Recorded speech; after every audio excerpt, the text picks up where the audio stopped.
برادر و خواهر بینماز، آیا عظمت و بزرگی گناه بینمازی را درک کرده ای؟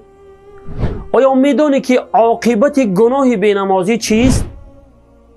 شاید میبینی که دوستان و نزدیکان و اطرافیان همه بینماز هستند. خیال میکنی که خواندن نماز آنقدر مهم نیست؟ فراموش نکن، ترک نماز به عذر گناه کبیره بوده انسان بینماز فاسق و فاجر شمرده می شود. خداوند در چند جای از قرآن عظیم الشأن بینمازان را وعید سخت ارشاد می فرماید. قرآن به این گواهی می دهد. از جمله آیت 59 سوره مریم در وعید بینمازان چنین گواهی می دهد: فخلف من بعدهم خلف اضاعوا الصلاة واتبعوا الشهوات فسوف یلقون غیا.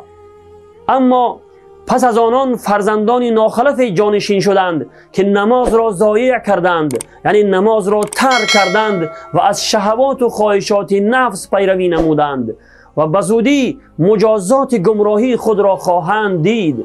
صدق الله العظیم.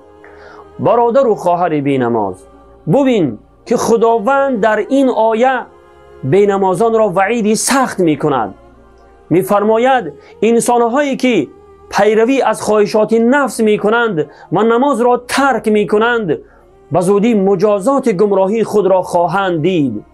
پس از جمله بینمازان مباش و عاقبت خود را به خطر مینداز. و السلام علیکم و رحمت الله و برکاته.